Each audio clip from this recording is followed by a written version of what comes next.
प्रेक्षकांनो, लग्नानंतर होईलच प्रेम या मालिकेमध्ये आज रम्याचा लग्न जमण्याचा कार्यक्रम दाखवला आहे. त्यासाठी रिव्ह्यू स्किप न करता पूर्ण बघा आणि चॅनलला सबस्क्राईब केलं नसेल तर चॅनलला सबस्क्राईब करा. इकडे पार्थ काव्यासाठी आईस्क्रीम घेऊन आलेला असतो. नंतर काव्या म्हणते, पार्थ, एका यशस्वी पुरुषामागे एक स्त्री असते. तसंच एका स्त्रीमागे एक पुरुष उभा असेल तर ती स्त्री काही पण करू शकते. आणि माझ्या गाडी चालवण्यामध्ये पूर्ण श्रेय मी तुम्हाला देऊ शकते, कारण तुम्ही माझ्यासोबत होता म्हणून मी हे करू शकले. आणि ते फेस्टीज केक आणलेला असतो, त्यामुळे ती केक कट करते आणि पहिला घास पार्थला भरवते आणि खूप प्रेमाने त्याच्याकडे बघत असते. नंतर पार्थ म्हणत असतो, तुम्ही पण खा. आणि ते दोघे गप्पा मारत बसतात. आणि पार्थ म्हणत असतो, काव्या, प्रत्येक जोडप्याने रात्री एकमेकांसाठी असा वेळ काढायला हवा आणि ह्या प्रेमळ संवादातून त्यांनी प्रेम व्यक्त करायला हवं आणि एकमेकांसाठी वेळ द्यायला हवा. नंतर काव्या म्हणत असते, हो, इस बात पे एक रील्स हो जाए. आणि पार्थ एक रील्स बनवतो. ते खूप आनंदात असतात. काव्या पण पार्थसोबत आता खूप खुश आहे, त्यामुळे त्यांची जोडी प्रेक्षकांना खूपच आवडती. पार्थ काव्याला म्हणत असतो, काव्या, उद्यापासून परत नव्याने सुरुवात करायची. काव्या म्हणते, हो, का नाही देशमुख, मी आता पूर्णपणे तुमची झाली आहे, त्यामुळे तुम्ही आता काहीही करू शकता. नंतर काव्या वेगळा चेहरा करते आणि पार्थकडे बघत असते. पार्थ पण तिच्याकडे एवढ्या प्रेमाने बघतोय आणि म्हणतो, काव्या, आपण ना असं काहीतरी करूया की सगळ्यांपुढे आपला आदर्श निर्माण झाला पाहिजे. काव्या खूप हसत असते आणि ते रील्स बनवत असतात. इकडे जीवा सकाळ झाल्याच्या नंतर उठत असतो आणि अलाराम बंद करतो आणि बघतो तर काय, नंदिनी त्याच्या आधी उठून कुठेतरी गेली आहे. नंदिनीने आता खूपच मनावर घेतलंय वजन कमी करण्याचं आणि ती स्टँड अप्स डाऊन्स करत असते. नंतर जीवा खाली जातो आणि बघतो तर काय, त्याला खूप आनंद होतो नंदिनीला व्यायाम करताना बघून. आणि म्हणतो, अरे वा नंदिनी, तू एवढं मनावर घेतलंस की तू मी न सांगता उठून येऊन व्यायाम करतेस. आणि तिचा लुक पण खूप छान दिसत असतो या लुकमध्ये. जीवा म्हणत असतो, नंदिनी, असंच जर तू वर्कआउट केलं ना, आपण ठरवल्यापेक्षा कमी दिवसातच तुझं वजन खूप कमी होईल. इकडून पार्थ आणि काव्या येतात आणि काव्या म्हणते, वा ताई, किती छान दिसते ग तू या लुकमध्ये. पार्थ पण म्हणत असतो, नंदिनी, खूप छान दिसताय तुम्ही, असा लुक नेहमी केला तर खूपच सुंदर. नंतर जीवा म्हणत असतो, बायको कुणाची आहे मग. काव्या थोडीशी अपसेट होते आणि म्हणते, हां, ती माहीत आहे आम्हाला, पण नंदिनी ताई खूपच छान दिसते. आणि नंदिनी म्हणत असते, अगं पण तुम्ही कुठे निघालात. पार्थ म्हणत असतो, आमच्या काव्याचे पण ड्रायव्हिंगचे क्लास सुरू आहे आणि मी तिचा ट्रेनर आहे. नंदिनी म्हणते, अरे वा, तुम्ही पण खूप छान सुरुवात केली. जीवा म्हणत असतो, अरे बाबा, पण छान शिकव गाडी, म्हणजे काही व्हायला नको, गेअर वगैरे व्यवस्थित सांग त्यांना, नाही तर ॲक्सिलेटरवर पाय देऊन ते ॲक्सिडेंट पण करतील. काव्या म्हणत असते, जीवा, मला येते आता गाडी चालवता.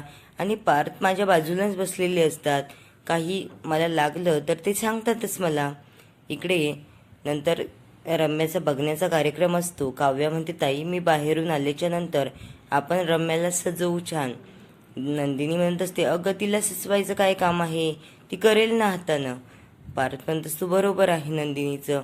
नंतर त्या विजय मिटकरीच्या घरचे आलेले असतात आणि त्यांचा चहा नाश्ता वगैरे सगळं होतं.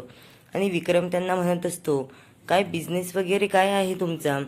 नंतर वसुहत्या म्हणते, अरे दादा, ते आपल्यातलेच आहेत, सेम आर्किटेक्टचा बिझनेस आहे त्यांचा. आणि विजय मितकरी त्यांना सांगत असतात, आमच्या बिझनेसबद्दल खूप मोठं नाव आहे आमचं. विक्रम म्हणत असतात, हो वसुहत्या, हे स्थळ तर खूप छान आहे आपल्या कंपनीचे मोठमोठे कॉन्ट्रॅक्टसुद्धा यांच्या कंपनीने विकत घेतले आहेत. आता वसवात्याला हे विजय मितकरीचं स्थळ खूपच आवडलेलं असतं आणि तो म्हणत असतो, आपण या बिझनेसबद्दल नंतर बोलूयाच, पण रम्या कुठे आहे? नंतर लगेच रम्या तिथे येते आणि विक्रम म्हणत असतात, ही काय आली आमची रम्या.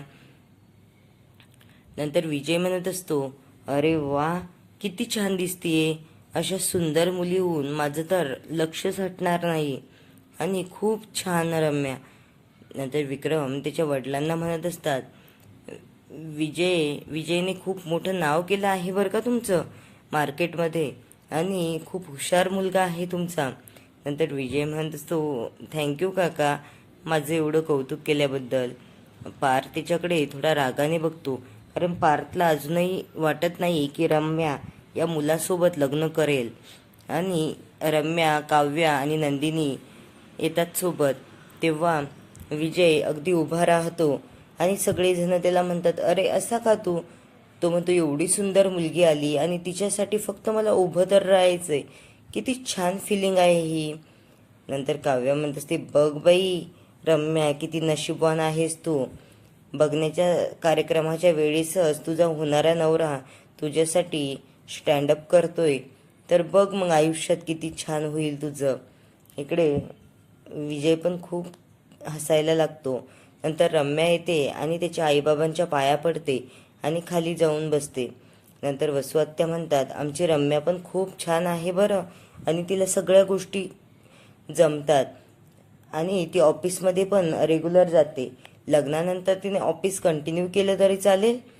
इकडे तिचा विजय मितकरीचा बाबा म्हणत असतो, तिला नाही म्हणणारे आम्ही कोण आहोत? आम्ही सून म्हणून नाही तर तिला आमची मुलगी म्हणूनच सांभाळणार आहोत. नंतर ते दोघं म्हणतात, या दोघांना एकमेकांशी काही गप्पा मारायच्या असेल तर एकांतात जाऊन गप्पा मारू शकतात. नंतर विजय मितकरी तिला घेऊन येतो आणि रम्या, काव्या आणि पार्थच्या फोटोकडे खूप बघत असते. त्यांचा प्री वेडिंगचा फोटो होता. तर रम्याने विजय मितकरीला पहिलेच सांगितलेलं असतं पार्थच्या आणि तिच्या प्रेमाबद्दल.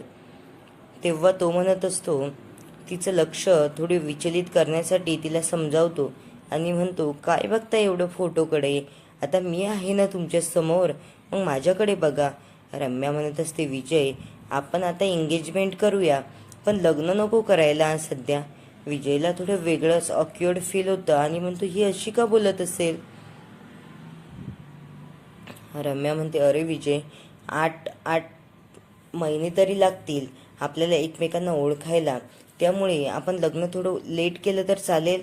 कारण मला ना लग्नानंतर होईलच आपलं प्रेम, पण त्याआधी मला एकमेकांवर केलेल्या प्रेमाचे क्षण माझ्या मनात साठवून ठेवायचे आहेत.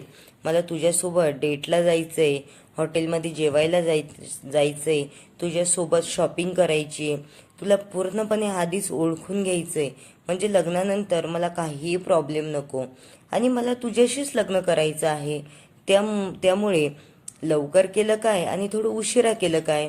विजय मितकरी म्हणत असतात, बरं तुम्ही जसं म्हणसाल तसं.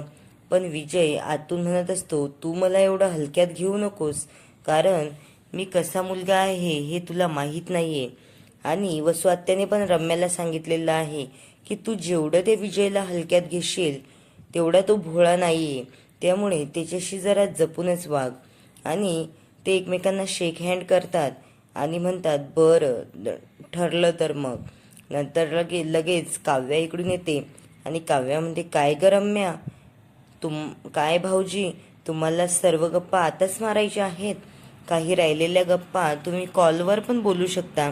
नंतर रम्या म्हणत असते, अगं तसं नाही, पण आम्ही बोलत बसलो होतो असंच. रम्याला वाटतं काव्याने सगळं बोलणं ऐकलं की काय, आणि काव्याने काही ऐकलेलं नसतं, पण ती ऐन वेळेला तिथे पोहोचलेली असते. नंतर विजय म्हणतात, काव्या तुम्ही खूपच छान दिसता. इकडे रम्याला थोडं मनातून छान वाटत असतं की तो काव्यासोबत एवढा छान बोलतोय, कारण तिला पार्थ आणि काव्याच्या मध्ये काहीतरी दरी आणायला मोकळीच मग ती. नंतर पार्थ तिच्याकडे थोड्या वेगळ्या नजरेने बघतो की रम्याच्या मनात खरोखर आहे की नाही, ती याच्यासोबत लग्न करणार आहे की नाही हा प्रश्न त्याला पडलेला असतो. मानिनी म्हणत असते, रम्या, आवडला का ग बाई तुला मुलगा? आणि नंतर त्याच्या आईवडिलांना पण म्हणत असते की तुम्हाला आवडली का आमची रम्या? तर सर्वजण होकार देतात आणि विजय मितकरी म्हणतात, तिच्यात न आवडण्यासारखं आहे तरी काय? नंतर सगळेजण म्हणत असतात, बरं लग्नाचं फिक्स झालं मग, आणि एकमेकांना तुम्ही आम्ही जर आवडला असेल तर आपण साखरपुडा करून टाकूया. आणि त्यांनी घरच्या घरी साखरपुडा पण संपवलाय एकमेकांना अंगठ्या घालत. पार्थ म्हणत असतो, विजय घाल ना लवकर अंगठी. विजय म्हणत असतो, थोडं कुचक्यासारखं बोलतो त्याच्यासोबत, की पार्थ तुला काय एवढी घाईगत झाली आहे आमची एंगेजमेंट लवकर करण्याची? नंतर पार्थ म्हणत असतो, अरे तसं नाही, पण एवढा वेळ घालेपर्यंत मला वाटलं लवकर झालं तर बरं होईल. आणि रम्याचं आणि त्याच्या प्रेमाबद्दल विजय